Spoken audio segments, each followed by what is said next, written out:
Good morning, Mill. I'm Dave, one of the pastors here, and I'm glad that we get to open the scriptures together today. But I want to warn you that today we're going to talk about money. I tell you that because if there's one sermon topic that both pastors and parishioners hate, it's money. We're afraid that you'll question our motives and get upset, so we just keep quiet about tithing, even though we know what a powerful difference it can make in your life, because we've seen the powerful difference it's made in ours, and so many others. Although I've mentioned it in passing occasionally, I'm embarrassed to admit that we haven't preached directly about money for more than 3 years. I'm sorry for that, because some of you are missing out on this simple secret that can lead you to more freedom and fullness of life. And that's why 15% of everything Jesus said related to money. Not because Jesus cares about money, but because he cares about us. And the way we manage our money can make our faith grow cold or cause us to burn with passion for God's kingdom. And I've seen both sides of that. Years ago, a high rock couple who were joyfully following Jesus asked me a sincere question. Their high-interest grad school debts kept them from being as generous as they wanted to be. They calculated that if they simply stopped tithing for just 2 years, they could pay off their debt completely and then very quickly make up for all that missed money and much more. I agreed, that sounded like a great idea. I look back on that now as pastoral malpractice, because severing the clear connection between God and their daily work and daily needs made God feel distant and uninvolved in their daily lives. They couldn't see as clearly how God was caring for them through their paychecks and using them through their work. Slowly their passion for God cooled, such that now one of them isn't following Jesus at all anymore. I should have warned them about the spiritual power of money to strangle our souls.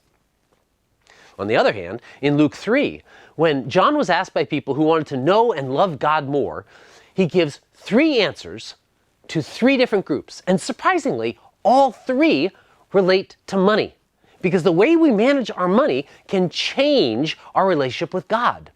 Because, Jesus explained, where your treasure is, there your heart will be also, meaning that our passions will follow our wallets. When I was in high school, my grandfather gave me a small amount of Wrigley stock. I'd never paid much attention to the Wrigley Company or to the stock market. But after receiving those shares, I started checking the stock page in the newspaper all the time. I was the only kid in high school wanting to check the financial pages before getting to class. I started noticing the Wrigley ads on TV. I made sure to buy only Wrigley gum and chided my friends for chewing Trident, Bubblicious, or any other imposter brand. We can choose where to put our money, but money will lead our hearts wherever we put it. People often think that money follows our hearts, but the truth Jesus reveals is that in fact our hearts will follow our money. When I started supporting work in Congo through the Covenant, I started caring about the Congo. I started watching movies and reading books about that region. I started being moved by the atrocities and praying for those living there. My heart followed my treasure. If that hadn't happened, I never would have adopted kids from that region.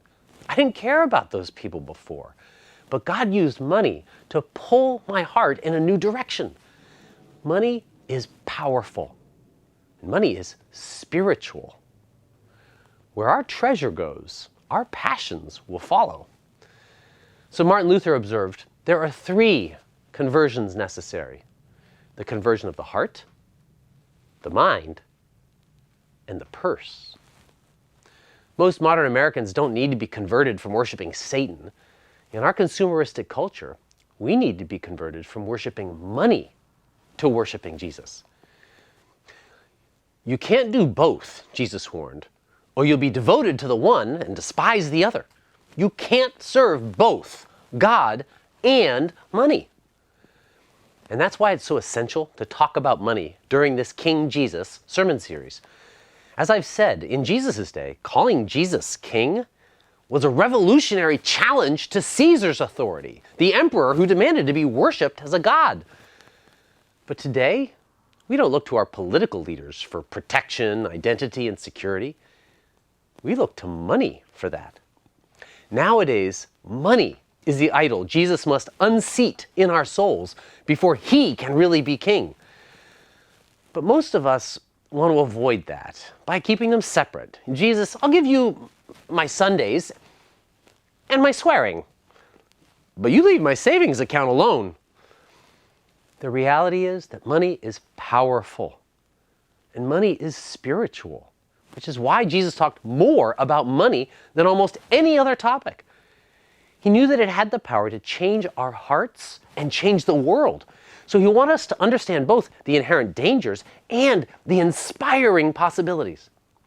Likewise, in the passage we read earlier, the Apostle Paul, who grew up wealthy himself, explains to his pastoral protege, Timothy, how to teach rich people how to be rich. But we generally skip right over those instructions because we're not rich.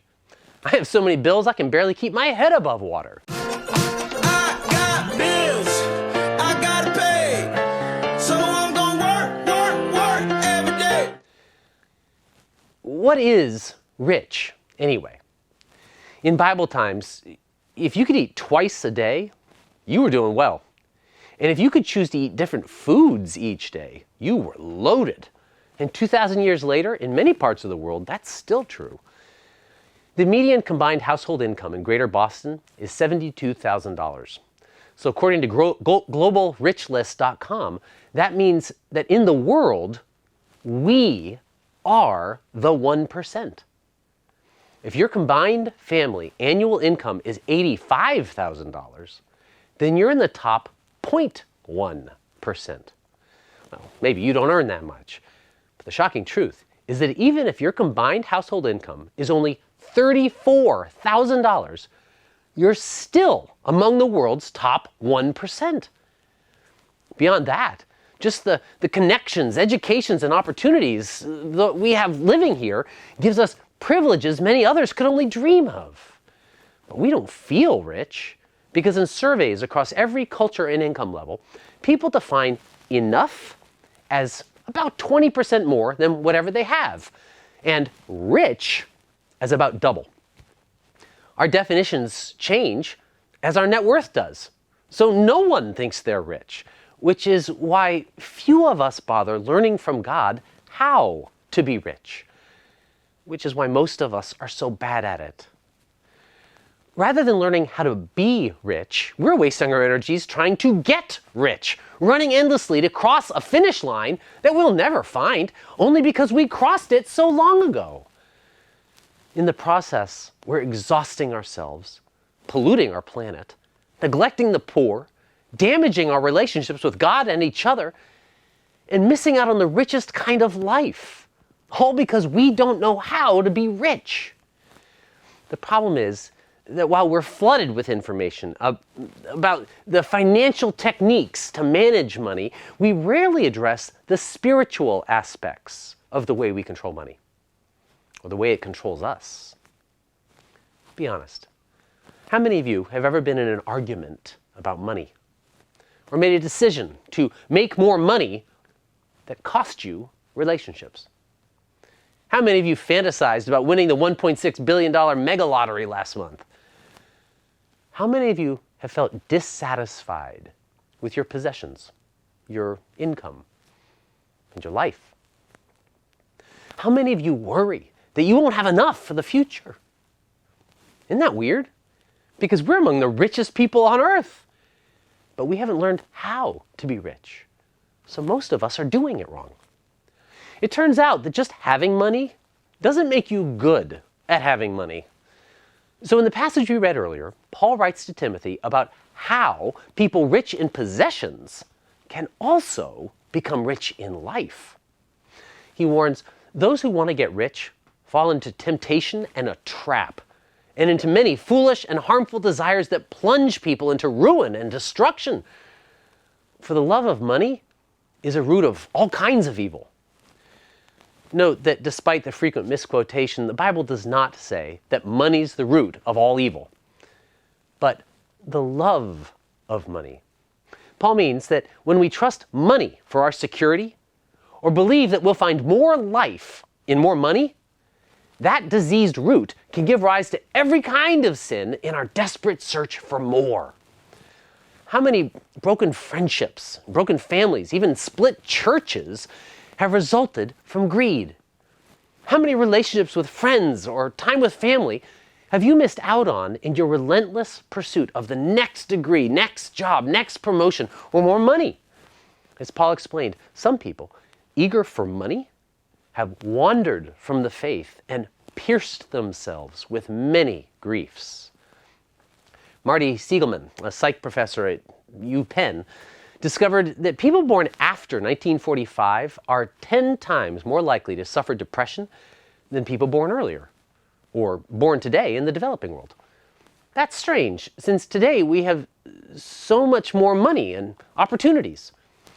Siegelman's explanation is that ironically, the more we have, the more we want, which leads to less happiness and fulfillment, which we try to cure with more stuff. As another person said, wealth is like seawater. The more we drink, the thirstier we become.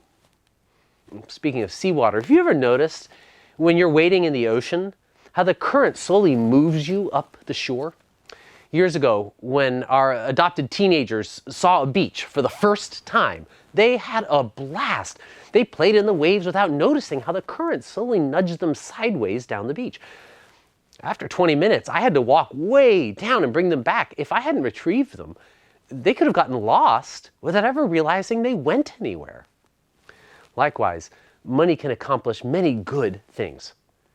But you need to know how powerful it is before it pushes you into places you never intended to go. That's why Paul, who knew the way that money changes people, offered two specific warnings. First, in verse 17, he writes, "Command those who are rich in this present world not to be arrogant."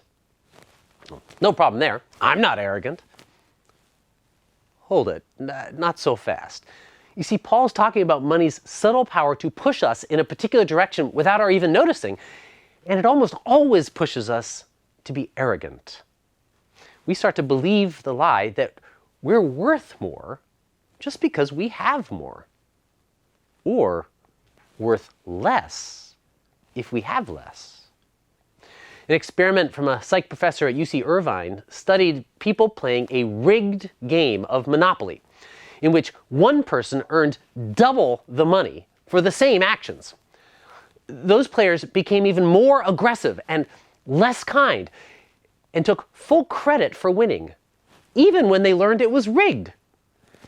Dr. Paul Piff summarizes many studies like this, including one showing that BMW drivers are more likely to run over people in crosswalks by saying, quote, "As a person's level of wealth increases, their feelings of compassion, empathy go down, and their feelings of entitlement, of deservingness, and their ideology of self-interest increase.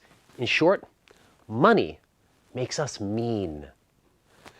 So, before leading the Hebrew slaves into the promised land, the Lord warned that in the future you may say to yourself, "My power and the strength of my hands have produced this wealth for me." But remember the Lord your God, for it is He who gives you the ability to produce wealth. Like the ocean tide, money moves us in ways we don't notice. Why should I give to the poor? I worked hard for this money. I studied hard in school. I deserve a few privileges. We don't acknowledge that the game was rigged from the beginning. So elsewhere, Paul asks, who makes you different from anyone else? What do you have that you did not receive? And if you did receive it, why do you boast as if you did not? Many people in the developing world or local low-income neighborhoods work very hard, yet they didn't have the advantages of a loving family, in a stable country, with a strong work ethic and high standards, the money to pay for my education, while other kids have to work for their family to survive. The game was rigged from the beginning. Does hearing this make you feel guilty? I hope not. I want us to feel grateful for the gifts we've received. I worked hard, but I don't deserve what I have any more than you do. It's a gift, a privilege. It's a responsibility. We need to resist that subtle tide that convinces us we're worth more just because we have more. Arrogance is the first danger.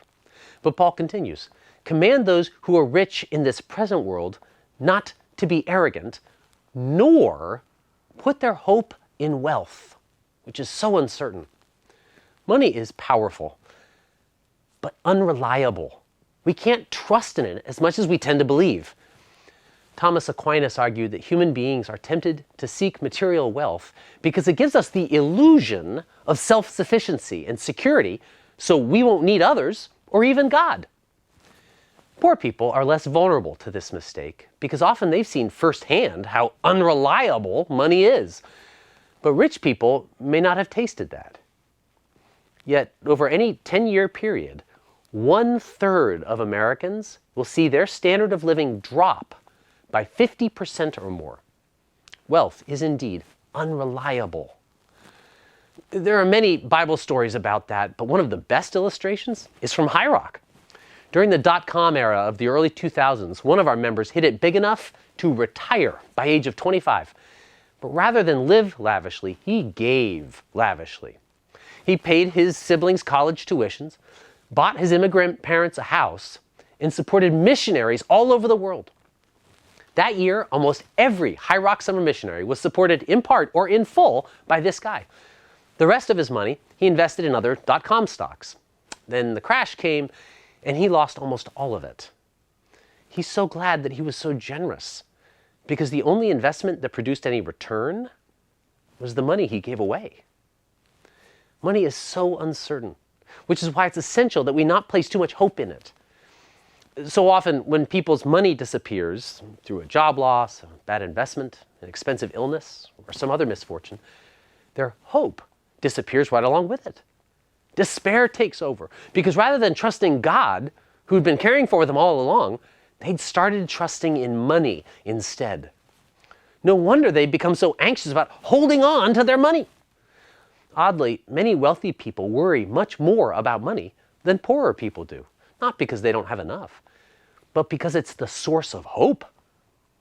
And it's not really reliable. It could be gone any second. Americans who earn $50,000 give 50% more of their income to charity than do those who make $200,000. Perhaps because, like those ocean waves, wealth changes us. It makes us afraid of not having enough. 3,000 years ago, the exorbitantly wealthy King Solomon described the damage that wealth can do. But as for the rich, their abundance permits them no sleep. I've seen a grievous evil under the sun. Wealth hoarded to the harm of its owners. Studies show that up to about twice the poverty level, increased money contributes to increased happiness. But above $75,000, increased income reduces our happiness. In fact, the super wealthy are typically less happy than those with moderate incomes. So why do we continue to chase after more and more? Because greed convinces us that money has the power to do more than it really can. Perhaps having experienced that money can meet physical needs, we start to believe that it can fulfill our existential needs for security, community, meaning, and love. But money can't buy any of those things for very long. Mega magnate John Rockefeller lamented that, quote, "the poorest man I know is the one who has nothing but money." So we end up like drug addicts, desperately searching for the next hit to give us another temporary high by buying something or earning more. But it's never enough to satisfy our thirsty souls the way only God can. As King Solomon summarized it 30 centuries ago, whoever loves money never has enough. Whoever loves wealth is never satisfied with their income. Well, so what can we do? I mean, that sounds so hopeless. Not at all. Remember, Paul came from money. And many of the Bible's greatest spiritual heroes were wealthy. We just need to learn how to be rich so that it's a blessing rather than a curse. So Paul offers two practical suggestions that can help. He tells us, first, to put our hope in God, who richly provides us with everything for our enjoyment. That sounds like good advice, but how do we do that? This is where gratitude comes in. It may seem like an empty ritual to pray before meals or bedtime, but stopping regularly to thank God for the gifts that we can take for granted is a great way to keep our hope from migrating to God's gifts, which are so uncertain, rather than the giver himself. When I acknowledge that King Jesus gave me this house, this family, this education, this job, this meal, these clothes, this church, I'm less likely to be taken in by the lie that I deserve it, that I earned it, that it's mine. No, it's God's, all of it. Even my body. My children are His, my spouse, my house, my life. I'll have it for a little while and then it'll be gone. It's a gift to use and enjoy rather than a possession to protect. Nothing kills entitlement and fear more effectively than gratitude. Set a regular rhythm of giving thanks in order to keep your hope fixed on God, who loves you deeply and can be trusted completely. Then Paul continues with his second instruction about how to manage God's money. Command them to do good, to be rich in good deeds, and to be generous and willing to share. In this way, they'll lay up for themselves treasure as a firm foundation for the coming age, so that they may take hold of the life that is truly life. I can't take it with me, but the way I spend my life and my money can affect eternity. We can store up treasure there right now that we'll be able to enjoy forever. But as great as that is, the reward Paul points to is not just in heaven, it's also immediate, that we may take hold of the life that is truly life. Several years ago, I asked a number of high rockers what they've learned about both the privileges and perils of money. One of them talked about the under-advertised joy of giving money away. In response to a sermon in college, she gave sacrificially to a godly cause and was surprised by how much joy she found in blessing others. Now she earns an executive salary, but sees that as God blessing her with the gift of giving to others. She's found freedom and fullness of life, not because she trusts money, but because she trusts God, who richly provides us with everything for our enjoyment. Money's a terrible master, but it can be a wonderful servant. So along with gratitude, the second cure for our sickness around money, sometimes called affluenza, is generosity. Nothing will break money's grip on you more effectively than giving it away. The 3rd century church leader Cyprian mourned about people of his day that their property held them in chains. They think of themselves as owners, whereas it is they, rather, who are owned. We're not the masters of our money, but its slaves. That could describe a lot of people today, including many of us. We want to help you break free so that you can experience goodness of God and the goodness of money. Money wants to manipulate us, so God commands us to tithe in order to keep money in its proper place. So what's a tithe? Tithe literally means tenth. And God instructs us that the first tenth of our crops or flocks or income must be brought to the temple as a way of giving it back to God. God also invited people to give away other money, called offerings, for other purposes. But the first tenth must be brought to the temple in Jerusalem or to the priests in the other cities. But what right does God have to make demands about our fields? He has every right, because as he reminds us in Leviticus, the land is mine, and you reside in my land as foreigners and strangers. So give back the first 10% as a reminder that the other 90% belongs to me too. That's why when we pass around the baskets on Sundays, we say that we're collecting God's tithes and our offerings, by which we mean the 10% God requires and any other gift you choose to give on top of that. It's easy to lose sight of the Lord as we go about our daily lives, but tithing keeps us connected all day, by reminding us that he's Lord over everything we do. Our work itself is worship. When we stop tithing, we separate our daily work and our daily needs from the God we worship. So no wonder we can feel so disconnected from him. But isn't that a ridiculous system? I mean, God gives to us, and then we immediately, you have to turn around and give back 10%. I mean, why not save a step and have God only give us 90% to begin with? Because the tithe is not our gift to God. It's his gift to us, to protect us from the temptation to trust in the wrong things. Just like we get lead aprons during x-rays, and chemists wear masks when working with life-saving drugs, God requires us to tithe to keep us from getting hurt by money. Because as I've said many times, money is spiritual and powerful. The tithe isn't to help God, but to protect you. There's nothing wrong with flocks or fruit or 401k plans. They can be gifts from God. But when we start to trust them for security in life, we begin to obey their commands. Earn more so that you can hoard more. Don't give to the needy because you might need it later. Years ago, one of the most marvelous things happened at High Rock. One Sunday after service, the entire offering was accidentally thrown away.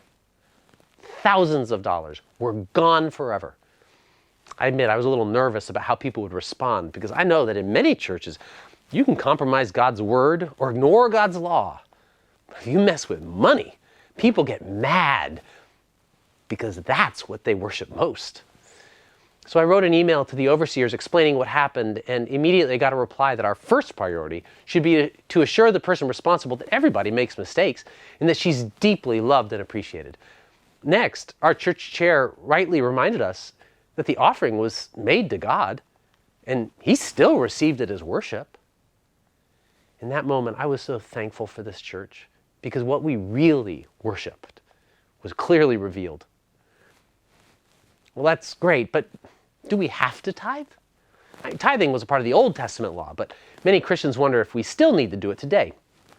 In Matthew 23, Jesus specifically affirmed tithing, but even more telling is that in almost every other example, the principles articulated by King Jesus exceeded the Old Testament standards. For example, the Old Testament said, don't murder. But Jesus said, don't even hate. The Old Testament said, don't break your formal oaths. But Jesus said, don't lie at all. The Old Testament says, bring 10% to God. Does it make any sense that Jesus would ask for less? That said, this law doesn't come with threats of punishment, only promises of blessing. God declares in Malachi 3, bring the whole tithe, test me in this, and see if I won't throw open the floodgates of heaven and pour out so much blessing that there won't be room enough to store it. King Jesus can provide more security, more joy, more hope than money ever could. Test me in this, he challenges. Many of us have, like myself, and hundreds of High Rockers and millions of Christians all over the globe, and God has proven faithful. Well, maybe you're considering this, but you still have some questions. First, why 10%? I don't actually know. It's just what God said. But it doesn't hurt that it's easy math, and it's big enough to be a challenge for everyone, and small enough to be possible for anyone. Actually, if you read the Old Testament carefully, you'll see that the ancient Israelites were also required to raise money for religious festivals and to help the poor. Altogether, it was closer to 23%. But much of that was specific to theocratic Israel and includes some things that are now covered by taxes. Other free will offerings were voluntary gifts that you could give to God as a personal expression of thanksgiving or faith. God's tithes are offerings. Okay, how about a practical question? Should we tithe on the gross or the net? The Bible doesn't specify because our context is so different. So I can only give you my best advice. I say that it's after taxes are taken out because that money isn't yours. But before benefits like health insurance or 401k are taken out because that money is for you. Many Christians disagree, and neither of us can say for sure. But what I do know is that if we're asking the question of how little we can get away with, rather than how deeply we can invest in God's kingdom, we're missing the whole point. Years ago, one of my friends was about to take his company public and called me to offer as many shares as I could afford, because as soon as the stock went public, the value of those shares would skyrocket. I wasn't thinking about how little I could get away with. I wanted to invest as much as possible because the return would be fantastic. Unfortunately, I was in grad school at the time and I had no savings, so I missed out. While, true to his word, the stock shot up. I wish I could have been included. Jesus said in John 6, "Give, and it will be given to you. For with the measure you use, it will be measured to you." If I'm going to test God, I don't want to give the minimum I can get away with. I want to give generously so that I can get generously. Now, am I suggesting we can buy God's blessing? No. The promise is not that if we're faithful to give God our money, He'll give us more money back. But that if we're faithful to trust God for life, meaning, and joy, then we'll get more of God, which will fill us with life and meaning and joy. Return to me and I'll return to you, God said in Malachi. Test me in this. That said, even though we're reluctant to say so in sophisticated congregations like ours, many of us have experienced that sometimes God really does respond to our financial sacrifices with unexpected financial blessings. God cannot be bought or cajoled, but neither will He be anyone's debtor. I've proven over and over, you can't outgive God. Some of you have been given the gift and calling of generosity beyond a tithe. How can you know if that's you? Too often our lifestyle and expectations grow right along with our income. So that one family I know was earning $750,000 a year, but kept accumulating debt because their definition of needs kept inflating. So I want you to search the scriptures and talk with the Holy Spirit. But I also realize that some guidelines are helpful. So let me offer a few that represent both financial and godly wisdom. These aren't directly biblical, so feel free to debate them in your small group and ask God for insights. I suggest a line of income that is 3 times the poverty level multiplied by the local cost of living index, which in Boston is about $48,000 for a single and $100,000 total income for a family of 4. Below that line, just meet your needs, tithe faithfully, and save as you're able. That honors God. But if we have income above that line, I suggest dividing additional money equally between saving, spending, and giving to others. Save enough for 3 to 6 months' expenses, and save for the future, including college costs and retirement. You may continue working long after 65, but some of you will be called to work that's not remunerated, like missions, serving in church, or serving the poor. At the same time, you can spend a little more too. Treat yourself to a nice dinner with friends. Maybe you enjoy skiing or biking and want to spend something on that. Savor God's gifts so that you can live with gratitude and joy. But don't underestimate the genuine joy of using money to help others experience God's goodness. So many of us miss out on that because we've been deceived into thinking that giving to others and God's kingdom will compete with our joy rather than complete our joy. So above that first line of 3 times the poverty level, pay taxes, give God your tithe, and then spend the rest divided in equal parts between saving, spending, and giving generously. Maybe you can sponsor a family in Congo or underwrite our summer internship program. The amount you're saving, spending, and giving will all grow proportionally until you reach a second line, at which point I contend that you should not save or spend 1 more cent on yourself. I affirm Greg Balmer's suggestion in his book, God and Money, that rather than income, that level is when your total net worth is between $1 and $4 million, depending on location, family size, or special circumstances. Once you reach that line, keep earning more if you can in order to join Jesus in even more ministry by giving away even more. In addition to the way that it blesses us and honors God. Malachi asks us to tithe so that God's house can be full of food, allowing us to bless others. I read a rather shocking report that if every church member in America lost their job and went on welfare or unemployment, and then gave a 10% tithe of their government check, giving in U.S. churches would rise by 30%. We should be ashamed of that statistic. Not only are many of us missing the joy of joining Jesus in ministry, the whole world is suffering from our disobedience. The church is supposed to be the light that shines God's goodness on the world, but many churches can barely pay the utility bills, much less make a difference by sharing the gospel and helping the needy.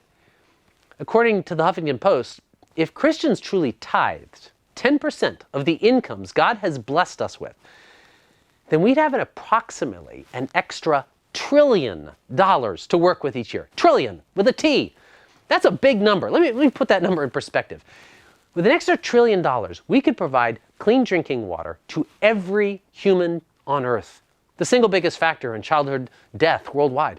Then, instead of sponsoring a few impoverished families around the world, let's provide all of them with basic food, housing, medicine, and education through organizations like World Vision.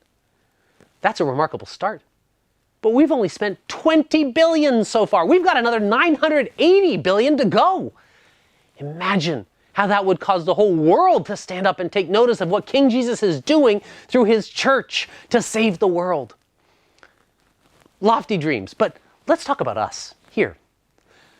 Assuming the average high rocker makes the average income in Greater Boston, and we all tithed on that, we'd have an extra $6 million to invest in God's kingdom each year. Imagine what we could do with that. 50,000 international students come to Boston every year, including the future leaders of some of the world's most influential nations and organizations, as well as some of the most dangerous. The Bin Ladens and the Boston bombers both lived here. If we could reach them with the love of Jesus, it could bring peace to them and to so much of the world. With $6 million more dollars, imagine how many churches we could plant in lower income neighborhoods, and what we could do to push for jobs and justice and local housing projects. If only all of us tithed together. Sometimes people complain that churches aren't helping the poor as much as we should. And we agree. But we can only accomplish the calling God gives us if we're faithful with the money God gives us. As soon as my paycheck goes into my account, I've arranged an automatic reminder from Bank of America prompting me to tithe on it the moment I receive it, and before looking at any other bills. I trust in God enough to give him my first fruits, not my leftovers. For Michelle and me, tithing has been a blessing. We faced many days when money was tight, and tithing makes it even tighter. But tithing liberates us from excessive anxiety by reminding us that we don't depend on money. We depend on King Jesus, who can provide whatever he wants us to have. God invites all of us to participate in his kingdom by sacrificially serving others in his name. He has blessed or will bless some of you with lots of money in order to let you serve him sacrificially that way. For example, I met a group of large cap commodities traders in LA who earn way more than they need. But rather than build bigger bank accounts, they're building bigger dreams. They agreed on a certain income that they think is the reasonable maximum for a Christian and race each year to see who can earn that much first. Sometimes they reach it by February. On that money, they tithe. But then they spend the rest of the year competing to see who can earn the most. But they give 100% of that money away to causes that let them join God in ministry. That money has enabled their church to minister to their neighborhood and plant other churches around the world, and set up a ministry in Thailand that rescues and retrains sex workers. They wanted to do something for the poor in their own city, so they purchased a shuttered school where they offer free breakfast before school, and funded the church to set up an after-school program that promotes character and academic achievement for underprivileged kids. What could we do in Greater Boston and beyond if a group of high rockers started a similar group here? So before I mention the final point, I want to challenge you to start tithing if you aren't already. Specifically, I want you to test God in this. So here's my offer. If you start following Jesus in every part of your life, including tithing 10% of your income, but after 3 months, you don't feel like it made any real difference in the way you relate to God or money or work, we'll give you back every penny you tithed to High Rock. So long as you gave in a way that can allow us to identify it as from you, we'll give you back every penny. Following Jesus includes sacrificial love. So I'm not promising rainbows and unicorns. I'm suggesting that this is a powerful way to declare allegiance to King Jesus more fully and join his work in the world, which will deepen your relationship. Friends, we need to dream bigger dreams than our culture offers. Bigger than retiring at 55 or buying a vacation home. We need to dream bigger dreams of reaching unreached people groups in India with the love of Jesus, providing clean water for a village in Africa, or planting a church in a local neighborhood that needs one. These are big dreams, but ones we could easily afford if we were better managers of God's money. So now I want to turn it back to Pastor Chris to talk about what we can do next.